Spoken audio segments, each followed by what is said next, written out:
des soldats de Corée du Nord qui viennent combattre sur le sol de l'Europe, sous le nez de l'Europe de l'Ouest, il y a quelque chose là comme un défi aux démocraties occidentales qui, oui, est très frappant.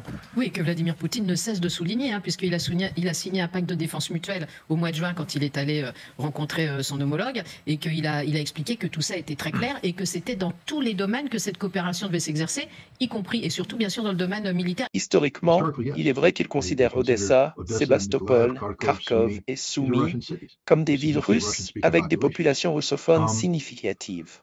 Toutefois, légalement, la Russie n'a émis aucune revendication sur ces villes. Vous n'avez jamais vu la Russie déclarer autre chose que « les territoires qui nous appartiennent resteront russes et nous les occuperons ». Cela me fait sourire quand j'entends des personnalités comme l'ancien secrétaire général Stoltenberg ou encore l'actuel Rutsi discuter de la situation. Mais franchement, est-ce que la Russie s'en préoccupe? Absolument pas. Elle ne prête plus attention à ces discours. Ce ne sont que des mots vides. La Russie est déterminée à remporter cette guerre, ce qui signifie que tout ce qui est envoyé en Ukraine sera détruit, pulvérisé, et la Russie continuera d'avancer. C'est la réalité. Bonjour chers amis, bienvenue sur la chaîne Monde Multipolaire. Dans cette vidéo, nous allons examiner les événements les plus significatifs des 48 dernières heures, et même des dernières semaines. Nous avons beaucoup de mises à jour intéressantes à couvrir, alors plongeons directement dans le vif du sujet. Pour nous soutenir, abonnez-vous, commentez et likez la vidéo. Bienvenue chers téléspectateurs. Aujourd'hui, nous allons plonger au cœur des derniers développements sur le front ukrainien. Nous couvrirons tout, des avancées stratégiques de la Russie aux immenses pressions politiques et militaires qui pèsent sur l'Ukraine. Selon Scott Ritter, connu pour son analyse franche du conflit, les dirigeants ukrainiens font face à des vérités difficiles. Malgré des efforts de mobilisation ambitieux, les chiffres ne sont tout simplement pas au rendez-vous. En plus de cela, la situation sur le champ de bataille à Kiev et Kharkov se détériore, et les espoirs d'un prix Nobel de la paix pour Zelensky deviennent chaque jour plus ironiques. Or, et n'oublions pas les récentes informations sur la Corée du Nord, qui pourrait envisager de soutenir la Russie avec des troupes au sol. Restez avec nous, car nous allons décortiquer ces histoires avec des faits et des analyses qui vous tiendront en haleine. Commençons par l'éléphant dans la pièce. L'Ukraine prévoit de mobiliser la somme ahurissante de 600 000 soldats d'ici la fin de 2025. Réfléchissez à ce chiffre, 600 000. Selon Scott Ritter, l'Ukraine tente désespérément de rassembler ses forces, mais avec le taux actuel de pertes sur le front, cela semble hautement improbable. Cela équivaut presque à la totalité des forces armées combinées de plusieurs nations européennes. L'année dernière, l'Ukraine se targuait d'avoir recruté 30 000 soldats en un mois, lors de ses meilleures périodes. Mais dans cette ancienne colonie de vacances pour enfants, la guerre n'est pas un jeu. Tous ici sont des civils. Depuis 5 jours, ils apprivoisent le maniement des armes et les tactiques militaires.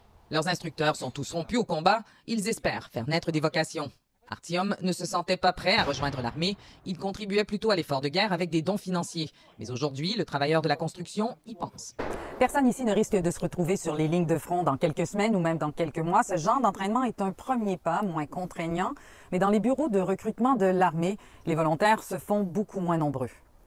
La loi martiale adoptée après l'invasion de l'Ukraine par la Russie oblige les hommes âgés de 18 à 60 ans à rester au pays. Ils peuvent être mobilisés pour servir dans l'armée au besoin. Il y a certaines exceptions, médicales par exemple, ou encore pour les pères célibataires. Dans ce centre de recrutement de Kiev, aucun de ceux qui attendent d'être reçus à l'intérieur n'y est tout à fait de plein gré. Il y a tous ces jeunes universitaires qui doivent prouver qu'ils sont bien inscrits dans une institution d'enseignement pour éviter d'être appelés à combattre, une formalité. Andrei, lui, n'est pas rassuré. Mais maintenant, ils espèrent doubler ce nombre, atteignant 50 000 par mois. Un calcul simple montre que cela tient plus du rêve que de la réalité. Si l'Ukraine a réussi à recruter 30 000 soldats pendant ses meilleurs mois en 2023, et si, en étant optimiste, la moitié d'entre eux survit aux violents combats, cela leur laisse environ 15 000 hommes. Et maintenant, ils espèrent recruter 50 000 par mois en 2025, alors même que les pertes sur les lignes de front continuent de s'accumuler. Rien qu'aujourd'hui, les pertes ukrainiennes ont dépassé les 2000 hommes. Avec des pertes d'une telle ampleur, il est déjà difficile de maintenir les effectifs actuels, sans parler de les augmenter. Peut-être compte-t-il sur l'abaissement de l'âge de conscription, espérant attirer des recrues plus jeunes et inexpérimentées pour atteindre ces chiffres. Mais cela soulève une question importante. Que peuvent espérer accomplir ces jeunes de 18 ans face aux forces russes aguerries et expérimentées? L'Ukraine mène une guerre d'usure qu'elle ne peut tout simplement pas soutenir. Et n'oublions pas non plus les pénuries d'équipements. Ce n'est pas seulement la main-d'œuvre qui s'amenuise. L'Ukraine perd également des véhicules, de l'artillerie et d'autres équipements cruciaux. Cela nous amène à un autre chiffre, 600 000. Même s'ils parviennent à atteindre cet objectif ambitieux, auront-ils suffisamment de chars, de véhicules blindés et d'artillerie pour les équiper? Si les pertes actuelles sont un indicateur, cela semble très improbable. Pendant que l'Ukraine se débat pour atteindre ses objectifs de mobilisation, la situation sur le terrain à Koursk ne cesse de se dégrader. Comme Scott Ritter l'a récemment souligné, les forces ukrainiennes à Koursk livrent une bataille perdue d'avance. Selon des responsables ukrainiens et même des chaînes pro-ukrainiennes sur Telegram, la situation est de plus en plus complexe. Zelensky lui-même a reconnu que les forces russes ont fait des avancées significatives, repoussant les troupes ukrainiennes. Le dernier rapport indique que l'armée ukrainienne prépare actuellement un retrait de la région, attribuant cette décision aux conditions météorologiques difficiles. Mais soyons honnêtes, la véritable raison est la puissance écrasante et la stratégie supérieure des forces russes. Rien qu'aujourd'hui, l'Ukraine a perdu 7 chars, 11 véhicules blindés et un lance-roquettes multiple dans la région de Kiev. Et cela ne représente qu'un fragment de la situation générale sur les lignes de front. Les pertes totales ukrainiennes s'élèvent à plus de 2100 soldats aujourd'hui, avec des dommages significatifs sur 22 systèmes d'artillerie et la destruction de 36 drones. Ces pertes ne sont pas simplement les conséquences d'une mauvaise journée, mais traduisent une lente et constante érosion des capacités militaires de l'Ukraine. Pourtant, au lieu de reconnaître cette réalité, les autorités ukrainiennes pointent du doigt la météo. Pluie, boue et froid. Certes, ces conditions sont un défi, mais la Russie y fait face également, tout en poursuivant son avancée. De son côté, l'Ukraine se replie tout en rejetant la faute sur tout, sauf la dure réalité du champ de bataille. Les chiffres ne mentent pas. Au cours de la semaine dernière, l'Ukraine a perdu plus de 300 hommes dans la région de Kiev, jour après jour. D'autres zones clés comme Kiev et Zaporizhia ont également été le théâtre de pertes importantes. À Bakhmut, les forces ukrainiennes ont perdu 615 soldats en une seule journée, incapables de percer les défenses russes. Avdiivka a enregistré 460 pertes, tandis que Zaporizhia et Koursk ont chacune perdu plus de 500 soldats. Le schéma est évident. Partout où l'Ukraine s'engage, elle subit des pertes insoutenables. Alors que l'Ukraine tente de limiter ses pertes sur le champ de bataille, le président Zelensky se concentre sur un enjeu bien plus personnel, sa possible nomination au prix Nobel de la paix. Oui, vous avez bien entendu, Zelensky, qui dirige un pays en proie à l'un des conflits les plus violents de l'histoire récente, est pressenti pour ce prestigieux prix. Selon le Washington Post, il est même l'un des favoris. La justification? Ses efforts pour maintenir la paix seraient reconnus. Scott Ritter a lui-même exprimé son étonnement face à cette nomination, soulignant l'ironie entre les actions militaires de Zelensky et les idéaux que le prix Nobel de la paix est censé représenter. Il est vrai que le prix Nobel de la paix a parfois été attribué dans des circonstances surprenantes, mais celle-ci semble particulièrement choquante. Zelensky, qui mobilise des centaines de milliers de soldats pour une guerre meurtrière, pourrait remporter un prix pour la paix. Et il y a une condition intéressante. Zelensky pourrait recevoir ce prix s'il parvient à maintenir le contrôle de Koursk jusqu'en novembre, ce qui aiderait à garantir une élection américaine sans effusion de sang. Car bien sûr, la paix se mesure désormais à la capacité de conserver un territoire en zone de guerre.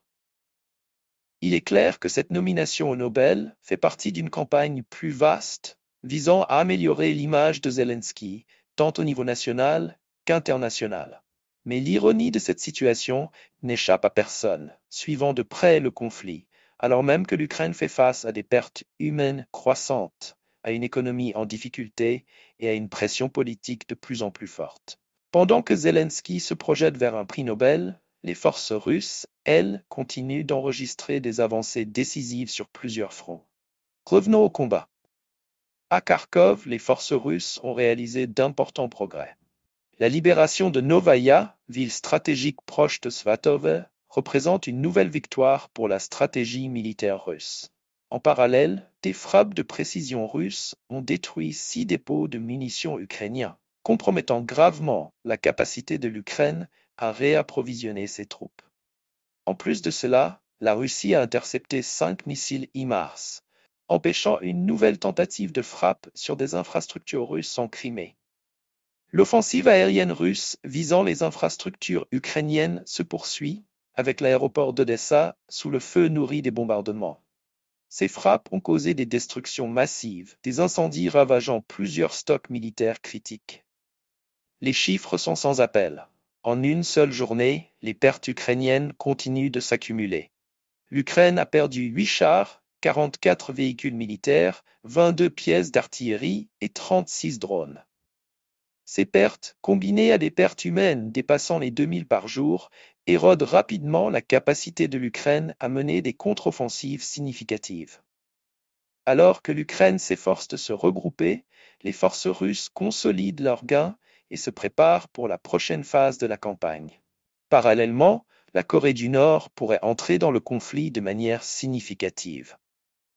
Des rapports de renseignement ukrainiens suggèrent qu'environ 10 000 soldats nord-coréens sont actuellement en formation à la frontière russe, prêts à être déployés sur le front. Ce n'est pas un chiffre négligeable. Ces 10 000 soldats entraînés pourraient fournir à la Russie le renfort nécessaire pour percer les défenses ukrainiennes. Scott Ritter a souligné que ce soutien renforcerait la position de la Russie et pourrait provoquer une panique à Kiev. Bien sûr, l'Ukraine n'a pas tardé à tirer la sonnette d'alarme, transformant ce développement en un récit d'apocalypse imminente. Ils prétendent que ces troupes pourraient changer la donne pour la Russie. Bien que cela puisse sembler exagéré, il est évident que l'implication de la Corée du Nord suscite l'inquiétude à Kiev. Les implications du soutien nord-coréen sont considérables. Si ces soldats arrivent, ils n'apporteront pas seulement des renforts humains, mais également du matériel et un soutien logistique. Cela pourrait ouvrir de nouvelles opportunités pour la Russie d'avancer sur des fronts critiques, en particulier là où les forces ukrainiennes sont étirées.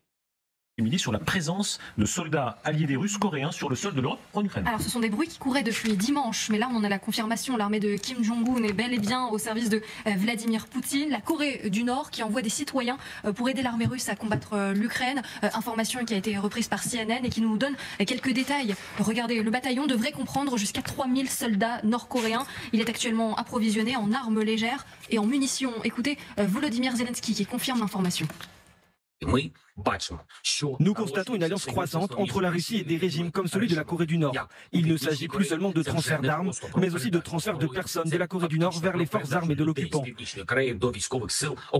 Évidemment, dans de telles circonstances, nos relations avec nos partenaires doivent être développées. Le front a besoin d'un soutien accru. De l'Ukraine, 3000 soldats, quel gif pour l'Europe de l'Ouest. Rappelons-nous, l'Europe de l'Ouest, elle est en train, de façon affolée, de dire oui, on va envoyer, oui, non, des soldats. L'autre axe, ils y sont. Alors vérifions déjà l'information. Maintenant, si c'est exact, c'est effectivement préoccupant parce que, alors là maintenant, vous commencez à avoir des Iraniens, les Chinois s'occupent un peu de la guerre en Ukraine, et puis maintenant on a des Nord-Coréens. Donc si vous voulez, c'est quand même une guerre qui n'est pas mondiale, mais qui commence à se mondialiser. Maintenant, il faut attendre véritablement pour voir ce qui va se passer. Ce qui est clair, c'est que c'est du pain béni pour Poutine, si c'est vrai, parce qu'il ne peut pas déclarer la mobilisation générale. Enfin, il n'a pas eu le courage politique de faire jusqu'à présent, et donc aujourd'hui, c'est du soldat low cost qui pourra mourir à bas bruit, parce que c'est pas les familles qui vont aller se plaindre quand les cercueils rentreront en Corée du Nord. Sur le degré d'audace, l'Europe de l'Ouest, frileuse, peureuse, il faut rappeler, c'est le président de la République qui avait brisé ce tabou, ils sont pas frileux de l'autre côté, hein.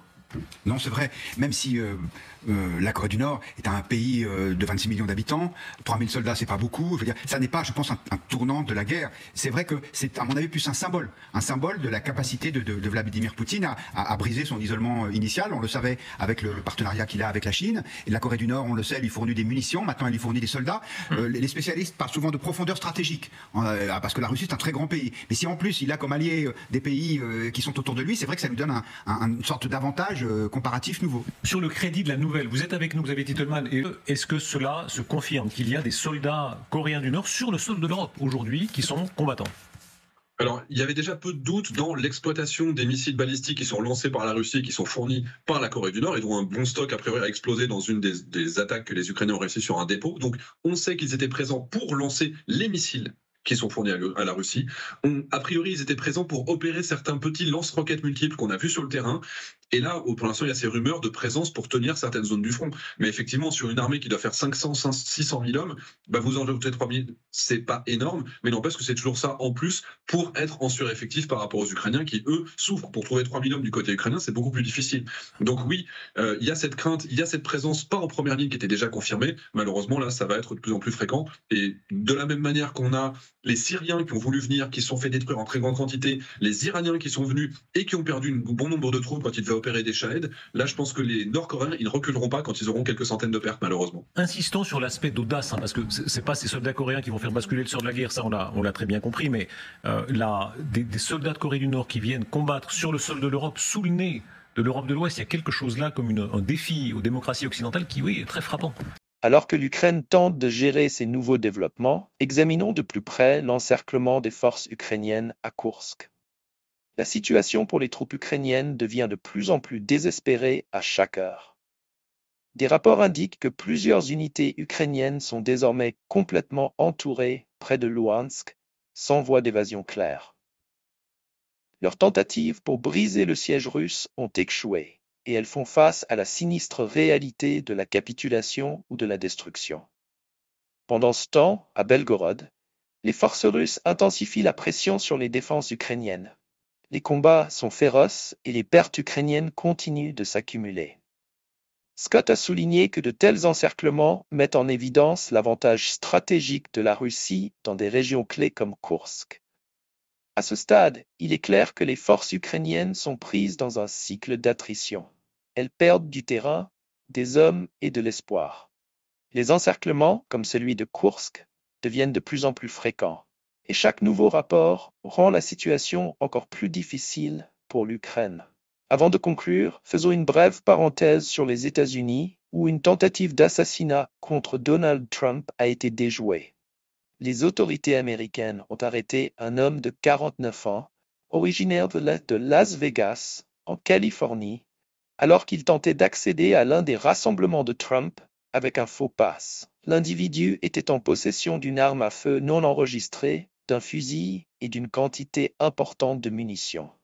À chaque fois que Trump fait face à l'une de ces tentatives d'assassinat, sa popularité semble ne faire qu'augmenter, que ce soit de manière authentique ou comme partie de la saga continue entourant sa campagne.